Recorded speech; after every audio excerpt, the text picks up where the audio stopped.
Hello friends, स्वागत है आप सबका एंड ऑफ ऑनलाइन क्लासेस में। मैं Ranjit Kumar, maths faculty of end of online classes. मैं आप सबको कोऑर्डिनेट ज्योमेट्री के इधर लेक्चर्स कुछ दिनों से दे रहा हूँ। ठीक है, आप सब अगर रेगुलर क्लास में मेरी वीडियोस देख रहे हैं तो अब तक मैंने 2 वीडियोस पोस्ट किए हैं। ठीक है, आपने देखा होगा उसे। तो हम बात कर रहे थे बहुत ही बेसिक चीज़ों को लेकर चल रहे हैं और धीरे धीरे हम लोग हायर की तरफ बढ़ेंगे। तो पहले लेक्चर्स में हमने पॉइंट्स के बारे में बात किया था कि पॉइंट को कैसे रिप्रेजेंट करते हैं, ठीक है, कोऑर्डिनेट्स वगैरह कैसे लिखते हैं, उसके सिस्टम पर चर्चा की थी हमने। फिर बाद में हमने तो सेकेंड वाले लेक्चर्स में हमने डिस्टेंस फॉर्मूला पर चर्चा किया था। तो डिस्टेंस फॉर्मूला जो हमने ड्राइव किया था वो बेसिकली हमने ड्राइव किया था कार्टेशियन कोऑर्डिनेट सिस्टम के लिए। ठीक है, लेकिन अब हम थोड़ी सी चर्चा करना चाहेंगे कि अगर कोऑर्डिनेट्स पोलर फॉर्म में लिखे हुए हैं तो वहाँ से हम डायरेक्टली कैसे डिस्टेंस फाइंड कर सकते हैं। ठीक है, एक तरीका तो ये है ही कि आप पोलर को कन्वर्ट कर दो कार्टेशियन में और तब फॉर्मूला लगा के निकाल लो। लेकिन अगर हम डायरेक्ट चाहें कि नहीं हम वहीं से हम डिस्टेंस फाइंड कर लेते हैं तो कैसे कर सकते हैं, इसके बारे में हम जानेंगे। ठीक है, तो पहले हम थोड़ा सा पोलर कोऑर्डिनेट्स क्या होता है, ठीक है, क्या क्या था, उसको थोड़ा सा याद करने की कोशिश करते हैं। ठीक है, समझ में आया ना? तो याद करो, जैसे ये XY प्लेन है, ठीक है, और XY प्लेन में मान के चलिए कि कहीं पर एक पॉइंट है P और उसका कोऑर्डिनेट है आपका Cartesian rectangular Cartesian coordinate XY है। ठीक है, तो इसका पोलर कोऑर्डिनेट कैसे निकालेंगे? आप सबको पता है पोलर कोऑर्डिनेट क्या होता है, उसमें लिखते हैं R और थीटा। ठीक है, R क्या है, तो R O से इस पॉइंट तक का डिस्टेंस है और थीटा ये वाला एंगल हो गया। क्लियर है? और हमने दोनों में रिलेशन भी फाइंड किया था। ठीक है, आप यहाँ पर खुद देख सकते हो कि क्या हो सकता है रिलेशन। ये x कोऑर्डिनेट है और ये आपका y कोऑर्डिनेट है, राइट। ये लंबाई कितनी होनी चाहिए आपको? This must be equal to r cos theta, है ना। ये आपका r है, ये आपका r है। अब देखो ये आपका राइट ट्रायंगल है ना, तो ये क्या है, ये हाइपोटेनस है, ये थीटा के लिए परपेंडिकुलर है और ये बेस है। तो परपेंडिकुलर बराबर क्या होता है, hypotenuse into sin theta. Base बराबर क्या होता है, हाइपोटेनस इनटू cos थीटा। तो simple, x equal to r cos theta and y equal to r sin theta. ठीक है, तो हमने यहाँ पर ये रिलेशन फाइंड किया था कि x बराबर, अगर पोलर कोऑर्डिनेट दिया हुआ है तो कार्टेशियन कैसे लिखते हैं, तो x हो जाता है r cos थीटा, y हो जाता है r sin थीटा। हमने इसका उल्टा वाला भी पढ़ा था कि अगर कार्टेशियन दिया है तो पोलर कैसे फाइंड करते हैं। तो आप यहाँ पर क्या है, आप यहीं से देख सकते हो r क्या होना चाहिए, r हाइपोटेनस है ना, क्या होना चाहिए, इसका स्क्वायर प्लस इसका स्क्वायर, पाइथागोरस थ्योरम है ना। तो वो आप लगा दो यहाँ पर, तो this is x square plus y square. मतलब अगर एक्स वाई दिया है तो हम आर फाइंड कर सकते हैं। थीटा के बारे में भी हमने बहुत सारी बातें की थी, है ना। तो उसमें हमने कहा था कि जब थीटा निकालना हो तो सबसे एक अच्छा काम रहेगा, क्या करेगा कि आप एक चीज फाइंड करो, क्या, अल्फा। अल्फा मतलब tan inverse mod y by x, ये मैंने बता रखा है। ठीक है, tan inverse mod y by x. देखो ये एक्स वाई ना पॉजिटिव नेगेटिव बता देगा। फर्स्ट क्वाड्रेंट में दोनों पॉजिटिव है, सेकंड क्वाड्रेंट में क्या रहेगा, x रहेगा नेगेटिव, y रहेगा पॉजिटिव। थर्ड क्वाड्रेंट में दोनों नेगेटिव, फोर्थ क्वाड्रेंट में आपका x पॉजिटिव y नेगेटिव। तो ये चीज हमने बताया था कि आप सबसे पहले काम करना क्या कि अल्फा निकालना। अल्फा क्या है, tan inverse mode y by x। ठीक है, अब क्वाड्रेंट देख लेना है। अगर पॉइंट आपका फर्स्ट क्वाड्रेंट का है, ठीक है, तो उस केस में थीटा आपका अल्फा ही हो जाएगा, तो जो ये वैल्यू आएगी वही हो जाएगी। ठीक है, और अगर पॉइंट आपका सेकेंड क्वाड्रेंट का है, ये फर्स्ट क्वाड्रेंट होता है, ये सेकेंड होता है, ये आपका थर्ड होता है और ये आपका फोर्थ होता है। अगर पॉइंट आपका सेकेंड क्वाड्रेंट में हुआ तो मैंने बता रखा था कि थीटा को लिखेंगे पाई माइनस अल्फा। अगर थर्ड क्वाड्रेंट का हुआ तो थीटा को लिखेंगे इसी का नेगेटिव, पाई माइनस अल्फा है ना, तो माइनस पाई प्लस अल्फा। ठीक है, और अगर फोर्थ क्वाड्रेंट का पॉइंट हुआ तो थीटा को क्या लिखेंगे, माइनस अल्फा, ये इसका नेगेटिव। तो ऐसे मैंने बता रखा था, ये सब चेंज वेंज करना आपने सब सीख रखा था। ठीक है, ये सारी बातें हमने बता दी थी। अब मेरा अगला जो बात जो हम कहना चाह रहे हैं वो ये है कि अगर मान लीजिए पोलर में ही आपको 2 पॉइंट दे रखा है, ठीक है, कहीं पर अगर 2 पॉइंट दिए हैं, सपोज आप ये मान लीजिए ये आपका x है, ये y है, ठीक है, और यहाँ पर कोई दो पॉइंट है आपका p और q, इसके कोऑर्डिनेट्स दे रखे हैं।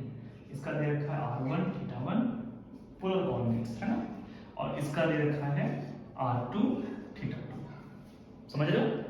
तो इसका कोऑर्डिनेट है r1 θ1, इसका कोऑर्डिनेट है r2 θ2, और हमें क्या करना है, डिस्टेंस फाइंड करना है। अपने कार्टेशियन नहीं, पोलर कोऑर्डिनेट, ठीक है। तो फिर हम क्या करें, कैसे निकालेंगे? अच्छा, तो सोचिए यहाँ पर इसका कोऑर्डिनेट r1 है, r1 θ1, इसका मतलब क्या होगा कि अगर हम O से P तक यहाँ पर इसको ड्रॉ करें, इट्स लाइक हम वेक्टर ही समझ कर ड्रॉ कर रहे हैं ठीक है, रेडियस वेक्टर, पोजीशन वेक्टर बोल सकते हैं आप इसको। तो ये पोजीशन वेक्टर हो गया आपका। तो बताइए इसका लेंथ कितना है r1, और ये एंगल कितना बना रहा है इसके साथ, θ1 है ना। अगर हम इसकी बात करें तो बताइए इसका लेंथ कितना हुआ r2, और ये कितना एंगल बना रहा है, ये बना रहा है θ2, राइट। और हमको कौन सा लेंथ निकालना है, हमको चाहिए भैया ये वाला लेंथ, ठीक है। अब आप सबको वेक्टर भी याद आ रहा होगा, याद आ रहा है ना? अच्छा कोई बात नहीं, और याद आएगा, ठीक है। चलिए यहाँ पर फिलहाल हम यहाँ बात कर लेते हैं कि ये लेंथ r1 है, ये एंगल θ1 है, ये लेंथ आपका r2 है पूरा का यहाँ से यहाँ तक, और आप तो समझो ना r2 इसको बोल रहे हैं, r2 इसको बोल रहे हैं, और ये एंगल θ2।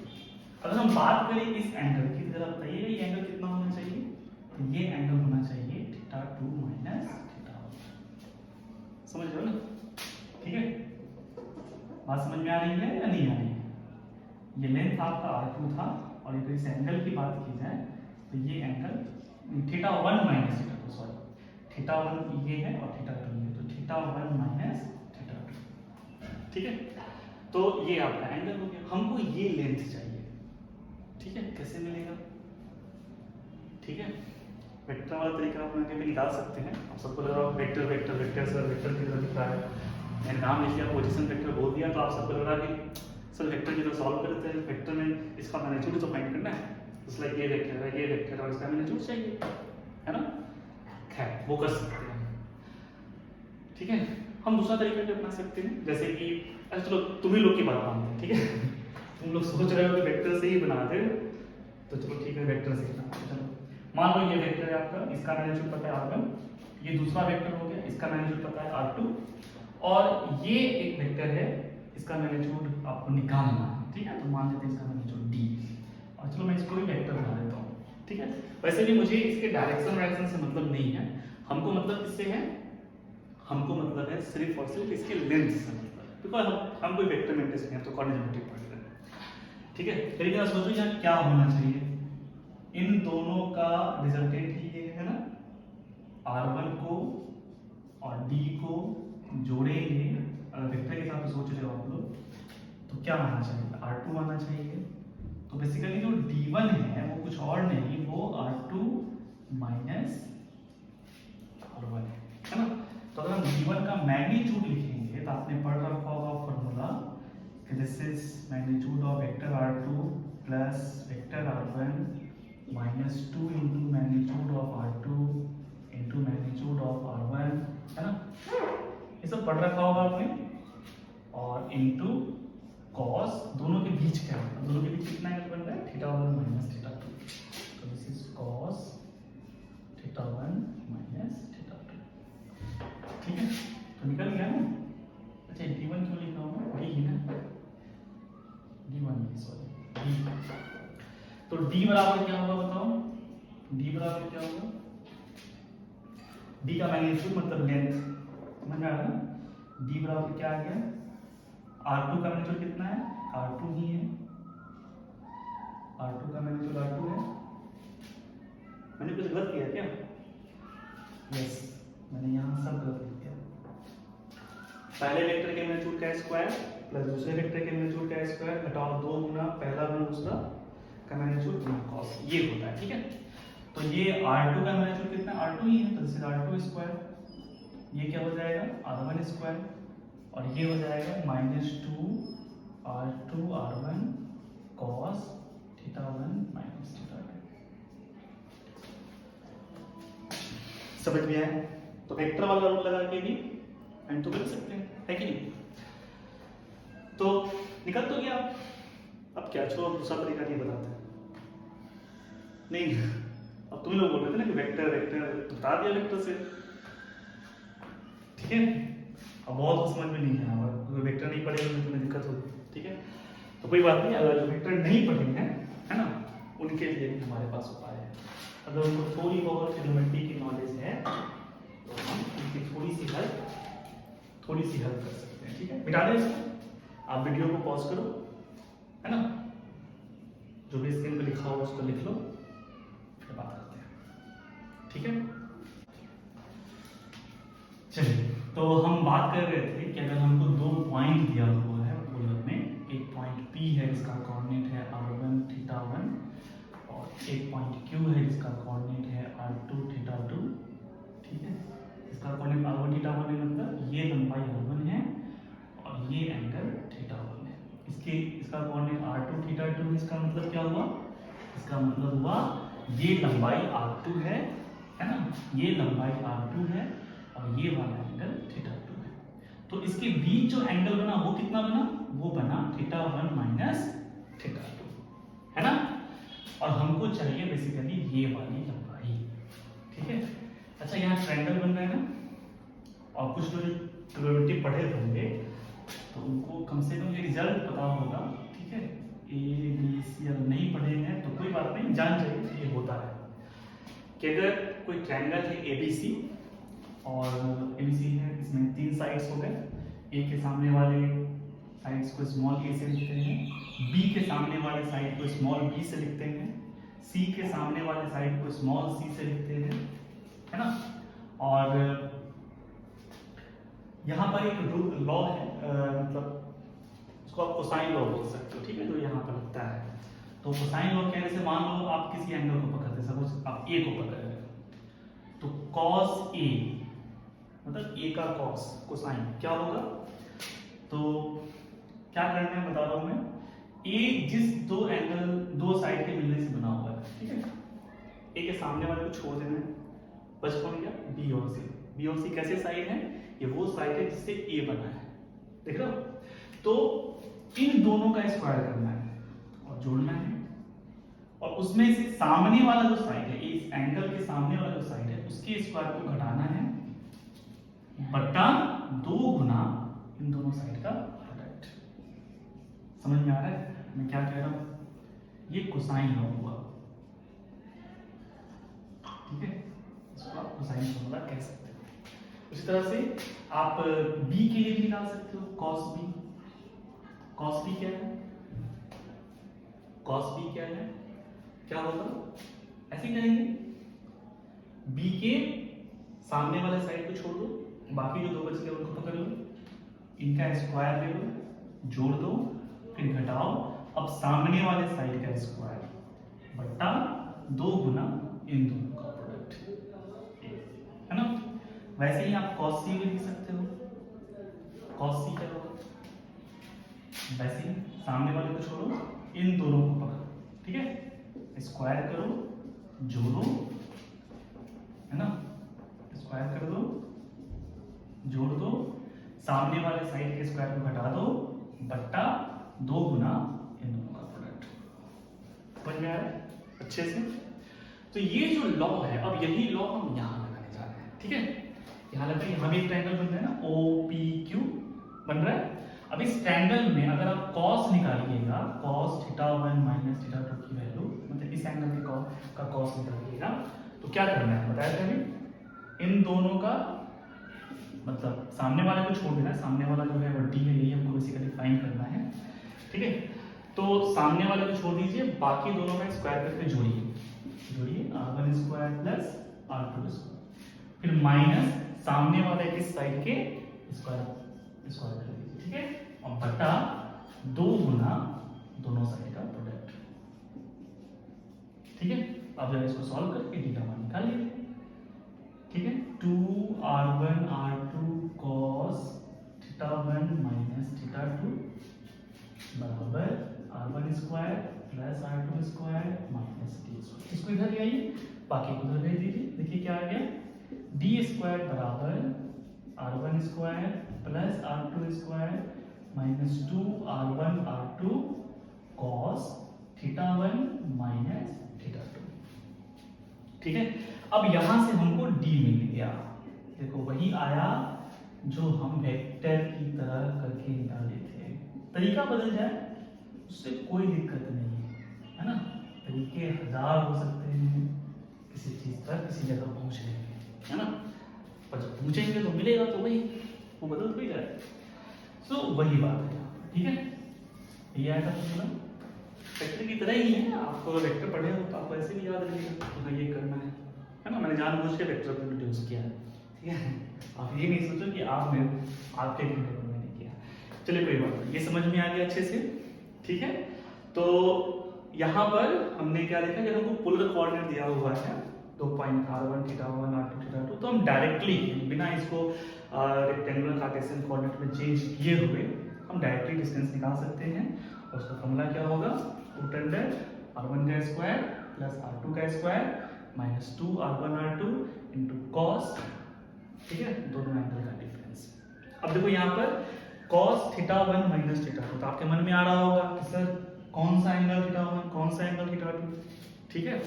तो भैया cos का जो cos होता है ना, अब cos के बारे में पढ़ोगे कि cos माइनस थीटा की वैल्यू cos थीटा के ही बराबर होती है। मतलब एंगल निगेटिव हो जाए तो उससे cos की वैल्यू निगेटिव नहीं होगी।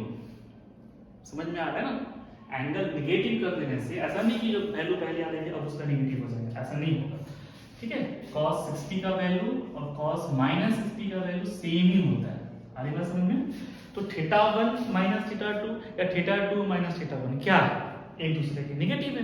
तो आप किसी का भी cos निकालो सेम ही आना है। समझ में आ रहा है ना मैं क्या कह रहा हूँ।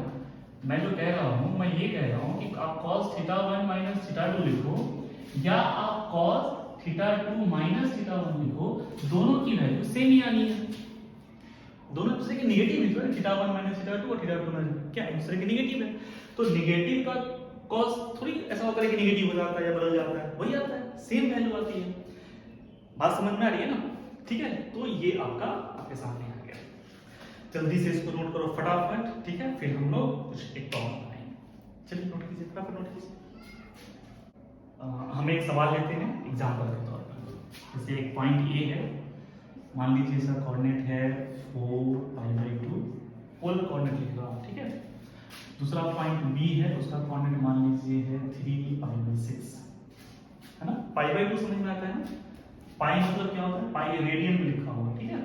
पाई मतलब क्या होता है 180 डिग्री, तो π/2 का मतलब क्या होगा 90 डिग्री, है ना, 90 डिग्री।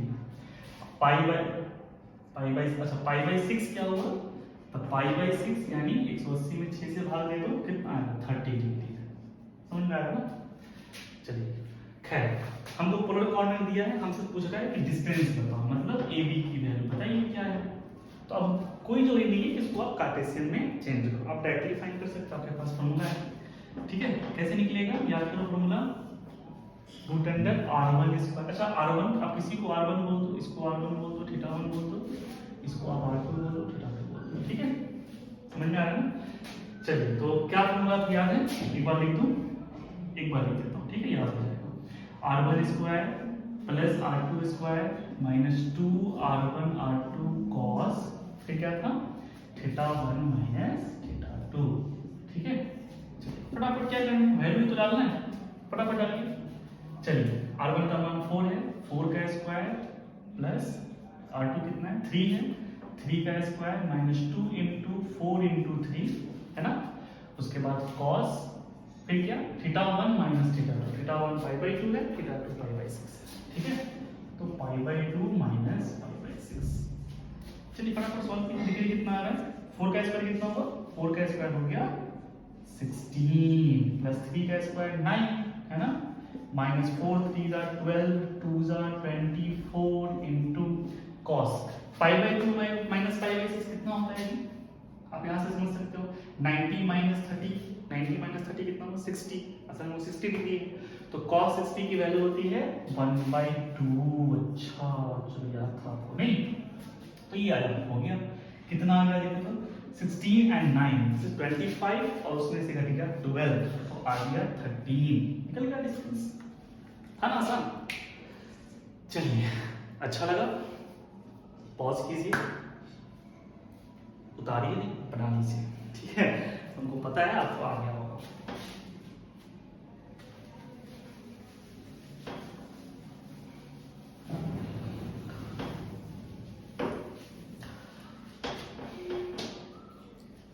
चलिए अब एक छोटा सा क्वेश्चन हम बनाते हैं, ठीक है? क्वेश्चन है कि साबित करें यानी प्रूव करें कि आपके सामने जो ट्रायंगल है, ठीक है, आपके सामने जो ट्रायंगल है वो एक इक्विलैटरल ट्रायंगल है, दिखेगा है ना? ट्रायंगल का कोऑर्डिनेट्स दिया हुआ है वर्टेक्स का, एक ट्रायंगल एबीसी है। आप ऐसे सोच लो, क्वेश्चन ये है कि ट्रायंगल एबीसी है जिसके वर्टेक्स हैं क्या है, तो एक का कोऑर्डिनेट हुआ 0 0, दूसरे का कोऑर्डिनेट हो गया कुछ मान लेते हैं जैसे 5 और क्या मान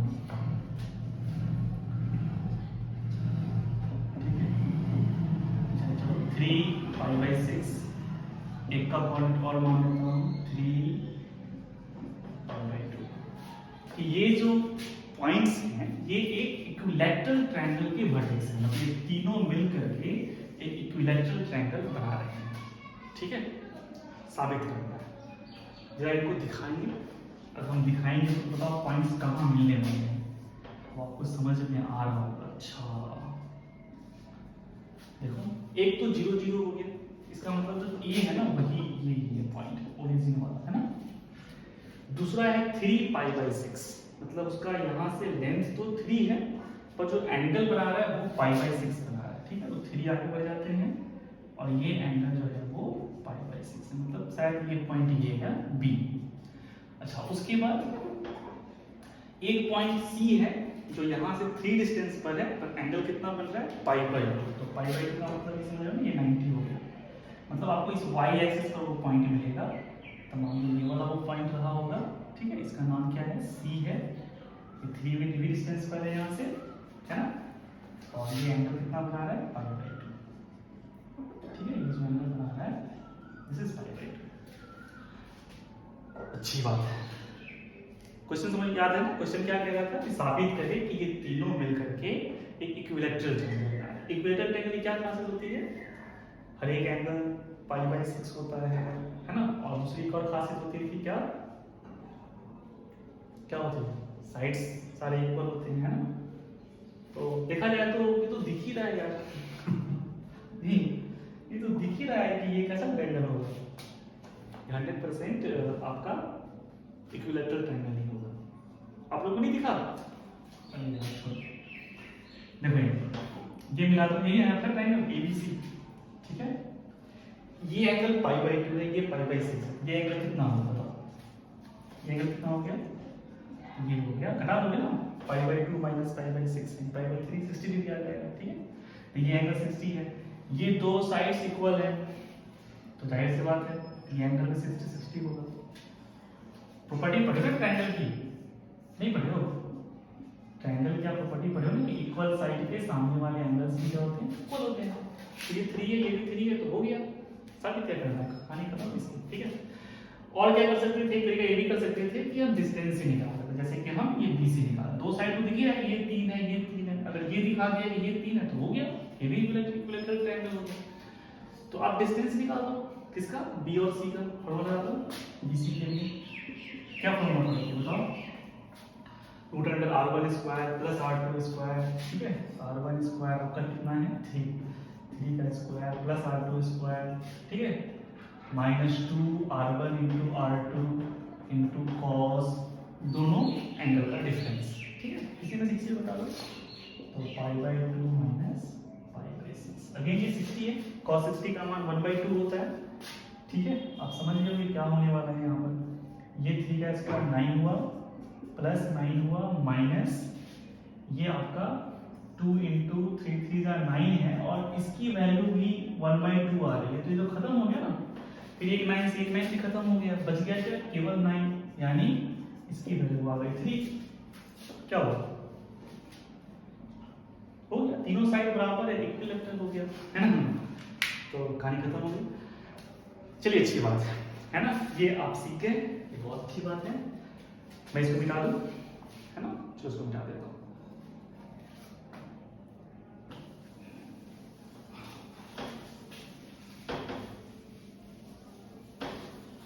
एक छोटा सा क्वेश्चन और है, ठीक है, मैं आपको देता हूँ, आनी चाहिए आपको उसको सॉल्व करने।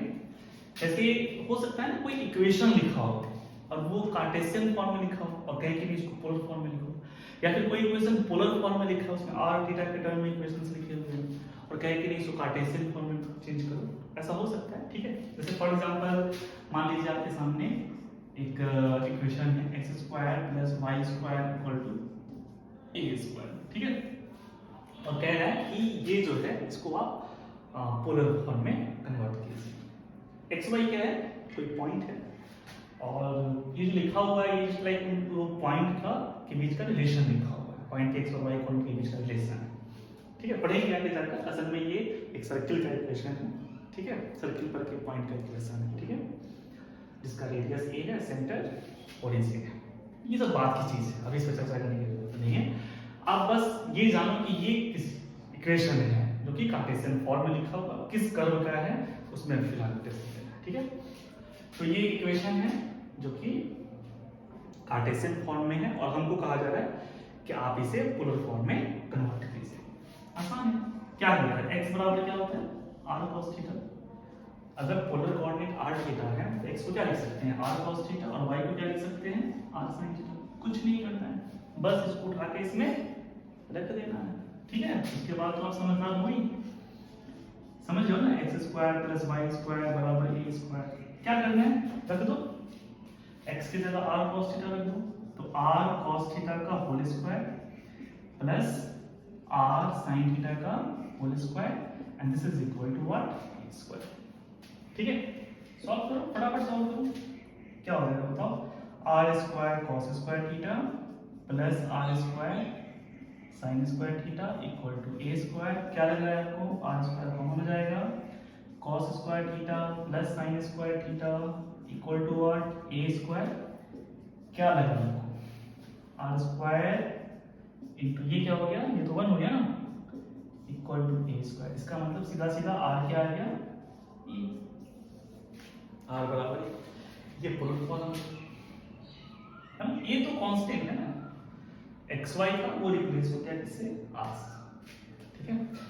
मतलब ये कार्टेशियन फॉर्म में था जो पोलर फॉर्म में आया है, x तो रिप्लेस हुआ है r cos थीटा से, y रिप्लेस हुआ है r sin थीटा से, तो ये पोलर फॉर्म हो गया। और ये पोलर फॉर्म में इक्वेशन है उसी सर्किल का, सेम सर्किल है, बस फॉर्म बदल गया है, समझ में आ रहा है ना, सेंटर ओरिजिन r, ठीक है, मेरा सर्किल सेंटर ओरिजिन है, रेडियस r है। अब पॉइंट बेचारा कहीं भी रहे, इसकी यहाँ से जो दूरी है वो तो r ही रहनी है, पॉइंट कहीं यहाँ चला जाए, x y चेंज हो जाए, ठीक है। और ओरिजिन से जो डिस्टेंस है x square plus y square क्या है, ओरिजिन से डिस्टेंस, सेंटर इसका ओरिजिन है, डिस्टेंस का स्क्वायर है x square plus y square, तो ओरिजिन से डिस्टेंस क्या है इसका, हमेशा a रहेगा, तो root under x square plus y square is a। वही चीज है, सब पहचाना लग रहा होगा आपको, है ना, समझ में आया। तो अगर पोलर फॉर्म में बात करें सीधा सीधा है, सेंटर ओरिजिन और रेडियस क्या है r, से दिख रहा है, यहां से दिख गया, कहीं भी रहे तो डिस्टेंस से ओरिजिन से वो तो a ही रहना है, ठीक है। बात वही है, सर्किल क्या है, सर्किल मतलब उस पॉइंट में कलेक्शन है, ठीक है, जो ओरिजिन मतलब सेंटर से फिक्स डिस्टेंस पे है, तो यहाँ सेंटर ओरिजिन हो गया और डिस्टेंस आपका ये है। खैर इसके बारे में हम बाद में चर्चा करेंगे, अच्छे से डिटेल से जानेंगे बाद में, अभी हमको उसमें कोई इंटरेस्ट नहीं है, ठीक है। अभी बस हमें आना चाहिए पोलर को कार्टेशियन में कन्वर्ट करने, कार्टेशियन को पोलर, ठीक है। चलिए सवाल हो गया, ठीक है, वीडियो को पॉज करो, मिटा दो। अब एक सवाल और मैं देता हूं, ठीक है। अब मान लो हमारे पास कोई इक्वेशन है कि पोलर फॉर्म में लिखा हुआ है, जैसे लिखा हुआ है r बराबर a cos 2 थीटा, और हमको कहा जा रहा है कि इसको आप किसमें कन्वर्ट कर दीजिए, इसको आप कन्वर्ट कर दीजिए किसमें, ये किसमें लिखा हुआ पोलर, और कन्वर्ट कर दीजिए कार्टेशियन। कैसे कन्वर्ट होगा, कुछ नहीं करना है, r की जगह r की वैल्यू डाल देनी है जो कार्टेशियन होता है, और थीटा की जगह उसकी वैल्यू डाल देनी है, कहानी खत्म। तो r बराबर क्या होता है पता है आपको, root under x square plus y square. ठीक है, तो लिख देना यहाँ पे। अच्छा, cos 2 थीटा। अब देखो थीटा थीटा क्या होता है, आप पढ़े होंगे। थीटा तो डिपेंड करेगा कि किस क्वाड्रेंट में है वगैरह वगैरह। अच्छा, ज्यादा लिखने नहीं जाए, थीटा चाहे जो भी हो, ये तो तय है ना कि tan थीटा आपका y बाई एक्स ही होना है ना। फिर आप क्या लिखे, पाई माइनस करके लिखे tan inverse mode y by x, या पाई माइनस पाई प्लस करके लिखे, या फिर सीधे tan inverse mode y by x लिखे। तो क्वाड्रेंट देख के समझ में आएगा, आपको पता ही नहीं कौन क्वाड्रेंट में है ना। तो हम सीधा ये यूज कर लेते हैं, tan theta equal to y। इसमें कोई लफड़ा ही नहीं है, एकदम सिंपल है। tan theta equal to y by, ये तो होगा ना, थीटा चाहे जिस क्वाड्रेंट में हो। तो हम लोग सीधा ये सोचते हैं। अच्छा, यहाँ जो cos 2 थीटा है, अगर आप ध्यान से देखो, आपको ट्रिग्नोमेट्री का फॉर्मूला याद होगा, तो शायद आपको पता होगा कि cos 2 थीटा को tan थीटा के टर्म में लिखा जा सकता है। क्या लिखा जा सकता है? 1 minus tan square theta by 1 plus tan square theta. ये cos 2 थीटा लिख सकते हैं। ऐसे ही sin का ही फॉर्मूला होता है। sin 2 थीटा क्या होता है? 2 tan theta by 1 plus tan square theta. ठीक है, ऐसे tan का भी होता है। ठीक है, tan वाला भी पढ़े होंगे। tan थीटा क्या होता है? 2 tan theta by 1 minus tan square theta. ठीक है, तो ये सारे फॉर्मूले आप ट्रिग्नोमेट्री में पढ़े हो, नहीं पढ़े हो तो कोई बात नहीं, आप इसको याद रखो, क्योंकि होता है वहां पढ़ोगे तो याद करना ही, ऐसे भी याद करना है, और ये हर जगह आता है। ठीक है, ऐसा नहीं कि ट्रिग्नोमेट्री में ही मिलेगा। चलिए, तो tan थीटा क्या होगा? y बाई एक्स है। तो और cos 2 थीटा को हम लिख सकते हैं, ये तो लिख देते हैं, क्या दिक्कत है। तो r बराबर है a cos 2 थीटा का जगह डाल दीजिए, क्या आएगा? 1 minus tan square theta by 1 plus tan square theta. और tan थीटा की जो वैल्यू है वो यहाँ पुट कर दीजिए। स्क्वायर कर दूं, स्क्वायर कर देता हूँ। चलो, ये भी स्क्वायर हो गया, ये भी स्क्वायर हो गया, इन सब का स्क्वायर हो गया। समझ रहे हो? नहीं समझे? नहीं समझे? देखो, ये स्क्वायर नहीं था, असल में इक्वेशन तो ये था ना, r बराबर a cos 2 थीटा, तो उसको मैं लिख दिया r बराबर a cos 2 थीटा का मान यहाँ डाल दिया। अब स्क्वायर कर दीजिए तो क्या हो जाएगा? r स्क्वायर बराबर a square 1 minus tan square theta by 1 plus tan square theta का होल स्क्वायर। ठीक है, r स्क्वायर का मान रख देते हैं, क्या आ जाएगा? x square plus y square.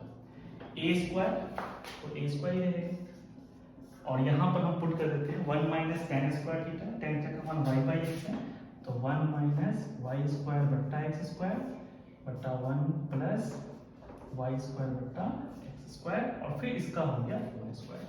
अब थोड़ी बहुत मैथमेटिक्स, और हम उम्मीद करते हैं कि आप इस मैथमेटिक्स को जरूर सॉल्व कर लोगे। ठीक है, तो रहने देते हैं, और कुछ होमवर्क में आपको लिख देता हूँ। भाई, पोलर को कार्टेशियन में बदलिए, कार्टेशियन को पोलर में। इक्वेशंस दे रहा हूँ, उसको आपको बदलना है।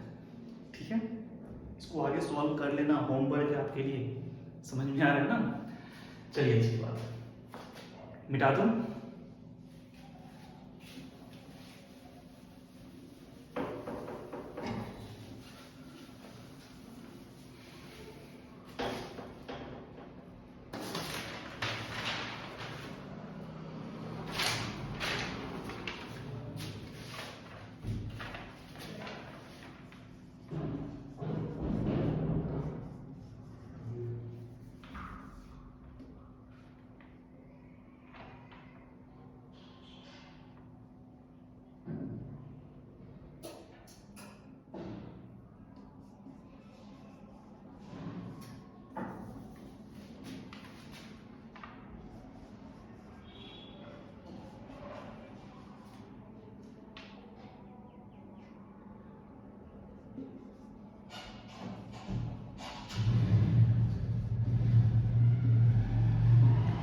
convert polar from, चलिए तो होमवर्क है, convert in polar form from Cartesian. पहला है आपका, ध्यान देता हूँ।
तो ये रहा आपका होमवर्क, है ना। और आपको इसको करना है, वीडियो पॉज कीजिए, उसको उतारिए, ठीक है, और इसको सॉल्व कीजिए। फिर मिलते हैं नेक्स्ट डे नए पाठ में।